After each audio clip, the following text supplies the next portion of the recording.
The second major function for a firearm is for defense.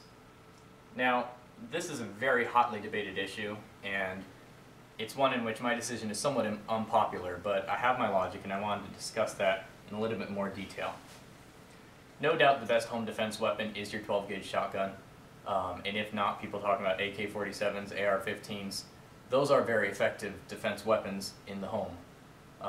Unless you have a carbine, have the money for one, and the immense weight of the ammunition, I'm not quite convinced that they're the best choice when you're trying to hide out in the bush. Now, I want to be very clear, it's not my intention to ever fight or shoot anybody, and if I see people, I'm going to hide. I don't have any vigilante desires inside of me whatsoever. So, however, the situation does arise in which you're hiding and you're found and you have to defend yourself. And in that situation, I feel that for the size and the weight, the best choice is going to be a good quality handgun.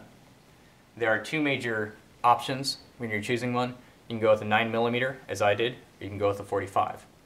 As a quick background between the two of them, the 9mm bullets are going to be smaller, faster, penetrate deeper, and expand more. In addition to that, they are lighter weight and more common and available for trade. The 45 bullets are more destructive, however they're slower, less accurate, and they don't expand because they simply don't have the feet per second required to explode when they get inside of somebody. For me, my choice was the Beretta PX4 Storm. This is a polymer gun. It's very lightweight.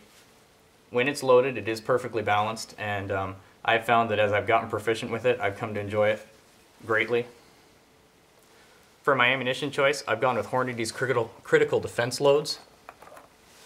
These loads have a rubber compound inside that causes the bullet to expand and shatter outward when it reaches impact. And again, being a 9mm, it has the ability to carry the higher speed needed to get a full expansion. I carry with me 3 17-round magazines, and I don't carry any extra ammunition. You're going to have 50 rounds on you, and one thing I think is very important is having a quality holster. Now, quality does not necessarily mean expensive. Oh, that's backwards.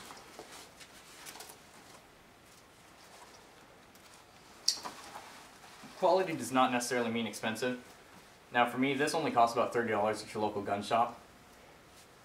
I carry my firearm in a very low and relaxed position. The reason for that is because when I carry it with my backpack, my sternum strap comes to about here, and my side straps come down this way.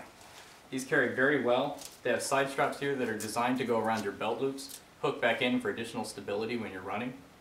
For me, I use those, and I attach them to the foam pads on my existing Osprey backpack, and that creates the whole thing to move as one unit, and I can still draw over the top and around the straps that I carry. With this, and with 2 additional 17-round magazines on this side, a bit,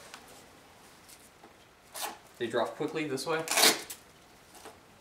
and straight in. And I don't see the need to carry anymore. Now, a lot of people argue about that, and I do see a lot of people who are carrying 6,000 rounds of Winchester white box ammunition at their house. I'd much rather have a very good quality expanding bullet shape and less of them, because honestly, I hope I never have to use one. That said, if I have to shoot more than 50 times, either there's a problem with my accuracy or I'm in a situation in which there's no getting out of it anyway.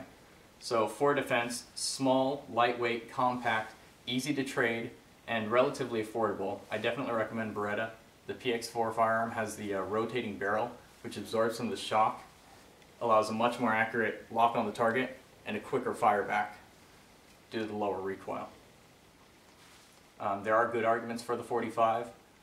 In a bush situation in which you're not going to be worried about people behind you, I'm not worried about the over-penetration of the 9mm. Every time there's a police shooting or a government shooting, the FBI has statistics that they have to do on it, and there's never been a proven case of a bullet going through somebody and killing somebody else. It's a myth that it happens. That said, more penetration is better, and there's been several times that people have died due to the under-penetration of slow 45 rounds versus heavily armed people in winter. Depending on your climate, your situation, and how close you live to populated areas, you may have to reconsider a highly penetrating bullet.